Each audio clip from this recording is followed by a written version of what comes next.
ہم جیسے لوگ ہم نا اسی لیے دیکھیں ہم ایک انڈیپینڈنٹ ہم ایک ادارہ بنا کے اس لیے بیٹھے کہ ہمیں پتہ ہے کہ کل کلاں کو جس بھی ادارے میں جائیں گے وہاں سے کیا ہوگا، ڈاؤن سائزنگ ہوگی، نکال دیے جائیں گے. اس انسلٹ سے، اس بےعزتی سے بہتر ہے کہ ہم اپنا کام کریں. تو حکومت وقت جو ہے اس کو اس حوالے سے جو ہے نا وہ تکلیف بہت زیادہ ہے، میڈیا کی خاص طور پہ ہر بندے کی ہوتی ہے، کیونکہ جب میڈیا آئینہ دکھاتا ہے تو ان حکمرانوں کو برا لگتا ہے. اور یہ حکمران جو ہے پھر اس بتائیں. اچھا دیکھیں نا، سب سے بڑی بات ہے کرپشن آتی ہے نا، یہ دیہڑیاں آپ دیکھیں لفافہ. اب وہ انہوں نے کہا، جو مریم اورنگزیب نے ان کی مذمت کی، تو آگے سے جی وہ فردوس عاشق اعوان صاحبہ کا بیان آ گیا کہ جی یہ لفافہ کلچر نون لیگ نے شروع کیا تھا. ارے بھائی شروع کیا تھا، جس کو دیا ہے اس کے ثبوت لائیں نا، اس کو الٹا لٹکائیں. ہم تو خود کہتے ہیں کہ صحافت میں ایسی کالی بھیڑیں نہیں ہونی چاہیے، لیکن آپ پورے میڈیا کو آپ کہتے ہیں کہ جی میڈیا جو ہے مافیا کا کردار ادا کر رہا ہے. سب سے بڑے مافیا تو آپ خود ہیں. آپ کو پتہ ہی نہیں حکومت چلانی کس طرح ہے. آپ نے ملک میں ایک آنے کا ریلیف فراہم نہیں کیا، اور یہاں پہ آپ باتیں آپ کر لیں کہ جی آپ جیسا کوئی ساہوکار نہیں ہے کوئی.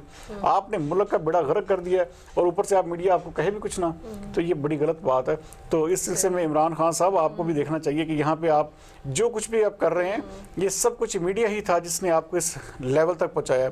اگر آپ میڈیا کو ایسے کہیں گے تو میں یقین مانے کہ مجھے اس سے ذاتی طور پہ بہت تکلیف ہوئی ان کے اس بیان سے، کہ جس طرح کہ کہتے ہیں نا کہ نیکی کا دریا میں ڈال، تو یہ ان پہ احسان کیا میڈیا نے کہ ان کو اس لیول تک پہنچایا، اور آج یہ میڈیا کے ہی جو ہے نا پر کاٹنے پہ لگے ہوئے ہیں. صحیح. وقافی کابینہ نے نیب کے ترمیمی آرڈیننس کی منظوری دے دی، اس کے بارے میں آپ کی کیا رائے ہے؟ ہاں جی، یہ وفاقی کابینہ نے اصل میں پتہ کیا بات ہے، اب جہاں پہ سہولیات لینی ہے نا، جہاں پہ انہوں نے اب پوری بیوروکریسی جو ہے ان کے خلاف ہے. اچھا بیوروکریسی ان کے کام نہیں کر رہی تھی، اس کی وجہ یہ تھی کہ جی ذرا سی بات ہوتی ہے تو نیب جو ہے نا وہ ہمیں آ کے گرفتار کر لیتا ہے. جب یہ معاملات زیادہ بڑے سرکاری جو جتنے بھی افیسران تھے بیوروکریٹس سے انہوں نے کام کرنا بند کر دیا، تو انہوں نے کیا انہوں نے نا وہ سب جو ان کے انکار کر رہے تھے، ان کے حکم جو مانے نہیں جا رہے تھے، تو انہوں نے یہ اب کیا کہ جو سرکاری ملازم نا جو نقائص یا جو بھی معاملات بیچ میں ہوں گے، کوئی ایسی بیچ میں جو چیزیں ہوتی ہیں، تو اس میں اوپر جو ہے نا نیب جو ہے نا سرکاری ملازم کو ہاتھ نہیں ڈالے گا. اور جب تک کہ اس جو فیصلے میں یا اس فنڈز میں کوئی کسی قسم کی کوئی ایسی خرد برد یا کوئی ایسی جعل سازی ثابت جب تک نہیں ہوتی، کوئی بھی سرکاری ملازم کو گرفتار نہیں کیا جائے گا. اور سب سے بڑا یہ قانون اب یہ بن گیا کہ 50 کروڑ روپے یا اس سے اوپر کی کرپشن کے اوپر جو ہے نیب کاروائی کر سکے گا. ٹھیک ہے جی. پھر کیا ہوا کہ جی 3 مہینے تک اگر نیب کوئی بھی سرکاری ملازم کو گرفتار کرتا ہے، 3 مہینے تک کوئی پروف نہیں ملتا، کوئی اس کا ثبوت نہیں آتا، تو اس میں پھر کیا ہوگا کہ وہ جو سرکاری ملازم ہے وہ ضمانت کا حقدار ہوگا. تو اب ایک قسم کا یہ بیسیکلی سرکاری جو بیوروکریٹس ہیں ان کو سہولت دینے کے لیے، ان کو ایک قسم کا فیسیلیٹیٹ کرنے کے لیے یہ سارا قانون جو ہے ترمیمی آرڈیننس دیا گیا ہے، جس میں یہ ہوگا کہ جو بیوروکریسی ہے وہ اور زیادہ پاورفل ہوگی. اس سے بیوروکریٹس جو ہیں وہ جس طرح کہتے ہیں نا پہلے ہی وہ تو پہلے ہی بیٹھے ہیں کہ حکومت تو وہی کرتے ہیں بیوروکریٹس، تو اس سے یہ ہوگا کہ بیوروکریسی کو ایک نئی جان ملے گی. اور ان کی جو حکومت ہے نا، جس طرح ان کو خدشہ لگ رہا تھا کہ بیوروکریٹس تعاون نہیں کر رہے، تو آہستہ آہستہ بیوروکریٹس جو ہیں ان کے چنگل میں آتے جائیں گے، تو حکومت اور بیوروکریسی پھر جو ہے اکٹھے کام کرے گی، اور پھر دیکھیے گا ملک ہمارا. ہاں بالکل ایسے. صحیح. بے نظیر بھٹو کی برسی پر خطاب کرتے ہوئے بلاول بھٹو زرداری نے کہا کہ نیب پاکستان کے نام پر ملک میں سیاسی یتیموں کا راج. اس کے بارے میں آپ کیا کہیں گے؟ بالکل یہ سب سے بڑی بات. انہوں نے دیکھیں آج بے نظیر بھٹو صاحبہ جو ہیں اس ملک کی 2 دفعہ وزیر اعظم رہی ہیں، اور ان کو جو ہے آج ہی کے دن جو ہے ایک بم دھماکے میں وہاں پہ حملہ ہوا، لیاقت باغ میں جلسے کے دوران بم دھماکہ ہوا، فائرنگ کر کے ان کو جو ہے گولیاں مار کے ان کو وہاں پہ شہید کیا گیا. تو اس سلسلے میں آج جو پیپلز پارٹی تھی اس کا جلسہ بھی انہوں نے لیاقت باغ میں بلاول بھٹو نے ہوا تھا. تو وہاں پہ انہوں نے تقریر کی، تقریر بڑی جامع تھی ان کی. انہوں نے وہیں پہ انہوں نے یہ کہا کہ جو سیاسی یتیموں کا جو راج ہے نا ہمارے ملک میں یہ ہو چکا ہے، اور اس کو جو ہے جلد از جلد ہم، بلکہ انہوں نے یہاں تک کہہ دیا کہ 2020 جو الیکشن کا سال ہے اور اس حکومت کے جو ہے نا خاتمے کا سال. تو اس سلسلے میں ظاہری بات ہے کہ پیپلز پارٹی جو ہے بڑی اس وقت جو ہے محنت کر رہی ہے. بلاول بھٹو کو جو ہے نا وہ تھوڑے سے وہ جسے کہتے ہیں چانسز نظر آ رہے ہیں کہ کسی طرح سے بھی اگلی حکومت جو ہے نا ہو سکتا ہے کہ پیپلز پارٹی کو دی جائے یا مل جائے، یا ان کے جو ہے وہ جسے کہتے ہیں ان کے لیے کوئی سافٹ کارنر پیدا ہو رہا ہے. تو اسی لیے جو ہے نا بلاول بھٹو صاحب جو ہے نا تابڑ توڑ قسم کے بیانات دے رہے ہیں. تو آنے والے دنوں دنوں میں مزید گرمی ہوگی. یہ نیب اور بلاول بھٹو کا بھی ایک میچ ہونے جا رہا ہے اگلے چند دنوں بعد. تو یہ ان کا کہنا ظاہری بات ہے, وہ سیاست کا دان ہے, تو سیاست دان ظاہری بات ہے وہ ان کو کبھی بھی جو ہے نا اسپیس نہیں دیں گے حکومت وقت کو.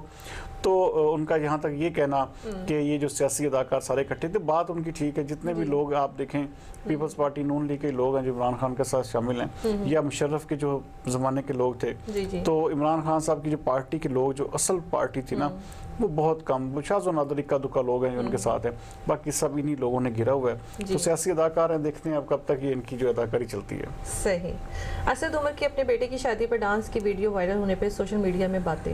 دیکھیں نا, یہ بات بہت غلط بات ہے. اب ایک بندہ دیکھیں, ایک خوشی کا موقع ہوتا ہے, سوشل میڈیا نے نا اس میں طوفان مچایا ہوا ہے کہ جی وہ جی اپنے بیٹے کی شادی میں انہوں نے ڈانس. بھائی آپ کیا, کوئی بندہ اپنی شادی پہ ڈانس کرے, وہاں پہ کچھ بھی وہ جسے کہتے ہیں کہ چاہے وہ وہ اس کی پرسنل خوشی کے معاملات ہیں, اس میں کبھی بھی ڈسکس نہیں کرنا چاہیے.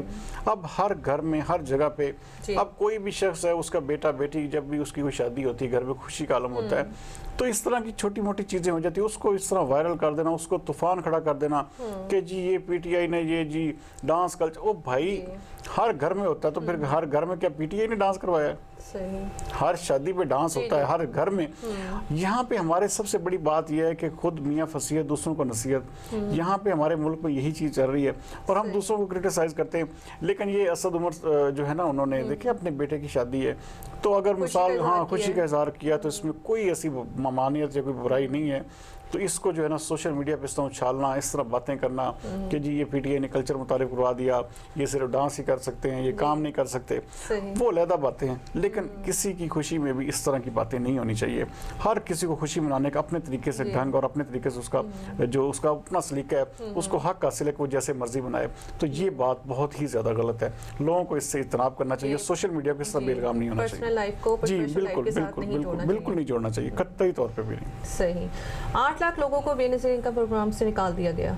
ہاں جی, یہ دیکھیں, یہ اصل میں اب حکومت کی بات سنیں تو اس میں یہ دیکھا جاتا ہے کہ جی یہ وہ لوگ تھے جو ایک دفعہ کوئی ملک سے باہر گیا, یا جس کے نام پہ موٹر سائیکل یا کوئی گاڑی ہے, ان کے نام ہم نے نکالے ہیں, یا کسی نے پاسپورٹ بنوایا ہے, کوئی اس نے ارجنٹ فیس دے کے, یا کوئی اس طرح کے, وہ انہوں نے ایک نا کیٹیگری بنائی ہے.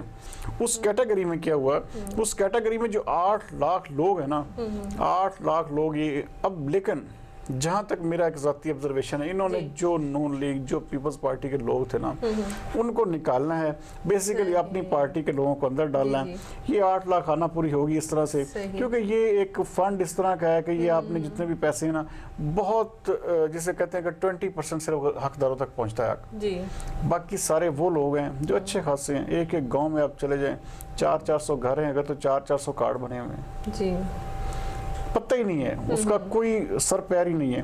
تو یہاں پہ ہو یہی رہا ہے کہ انہوں نے بھی یہی کرنا ہے کہ جتنے بھی اپنے پی ٹی آئی کے لوگ ہوں گے ان کو نوازنا ہے, کارکنان کو نوازنا ہے, ان کے نام ڈالے جائیں گے. یہ 8 لاکھ نکالیں گے تو 10 لاکھ اور ڈالے جائیں گے. تو یہ صرف کیا ہوگا کہ اپنی پارٹی کو ہی نوازا جائے گا, اسٹرانگ کیا جائے گا. صحیح, بہت شکریہ. ناظرین, یہ تھی دن بھر کی خبروں پہ اہم ڈسکشن. کل تک کے لیے اجازت دیجیے. پاکستان زندہ باد.